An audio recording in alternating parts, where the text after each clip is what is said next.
राहुल अपनी पत्नी सीमा और अपनी मां के साथ रहता था। गर्मियों की छुट्टी में राहुल की बुआ फूफा अपने लड़के सोनू के साथ उनके घर रहने आए।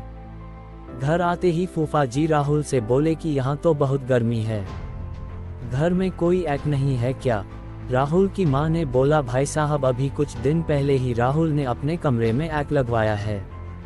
ये सुनते ही फूफा जी अपने बेटे से बोले कि सारा सामान राहुल के कमरे में ले गए। राहुल और उसकी पत्नी सीमा चुप रहे क्योंकि उनने सोचा कि कुछ दिनों की तो बात है। इस तरह बुआ फूफा जी को राहुल के घर रहते 1 महीना हो गया। राहुल ने अपनी मां से पूछा कि बुआ जी कब जाने वाली है, हम कब तक ऐसे ही हॉल में सोकर अपना गुजारा करेंगे? राहुल की मां बोली, बेटा रिश्तेदारी का मामला है, हम कुछ कह भी तो नहीं सकते। राहुल की पत्नी सीमा बोली, वह सब तो ठीक है लेकिन उनका छोटा लड़का सोनू सारा दिन घर में उधम करता रहता है। कल तो उसने हमारा नया सोफा बुरी तरह फाड़ डाला। राहुल इस बात पर बहुत गुस्सा हुआ कि नया सोफा फाड़ दिया। वह अपनी पत्नी से बोला, तुम सोनू को ऐसा करने से रोकती क्यों नहीं?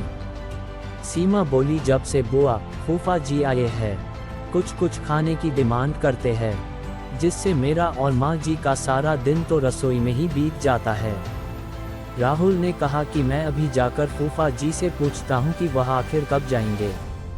राहुल ने बातों बातों में फूफा जी से कहा कि 1 महीना हो गया है, आपके जॉब की छुट्टियां तो खत्म हो गई होंगी ना?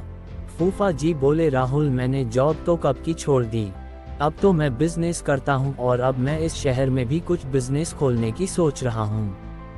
पहले इस शहर को अच्छे से समझ लूं जिसमें 2-3 महीने तो लग ही जाएंगे। ये सुनकर राहुल समझ गया कि फूफा जी अभी जाने वाले नहीं है। उसने यह बात अपनी पत्नी और मां को बताई। सीमा बोली, जब घी सीधी उंगली से नहीं निकलता तो उंगली टेढ़ी करनी पड़ती है, इनके साथ भी कुछ ऐसा ही करना होगा। आप ये काम अब मुझ पर छोड़ दीजिए। उसी रात बुआ और फूफा जी छत पर थे, तभी उनका लड़का सोनू चिल्लाता हुआ उनके पास गया और बोला कि मैंने अभी एक चुड़ैल को देखा है। तभी एक चुड़ैल वहां आ गई और बुआ और फूफा जी को बोली कि तुम में से कौन पहले मेरा भोजन बनना चाहेगा। चुड़ैल को देखकर वह बहुत डर गए और उस घर से भाग गए। उनके जाने के बाद सीमा ने अपना चुड़ैल का मुखौटा उतारा। बुआ के परिवार के जाने के बाद सबने चैन की सांस ली। सीमा की सास ने सीमा से कहा कि तू तो बड़ी अच्छी चुड़ैल बनती है।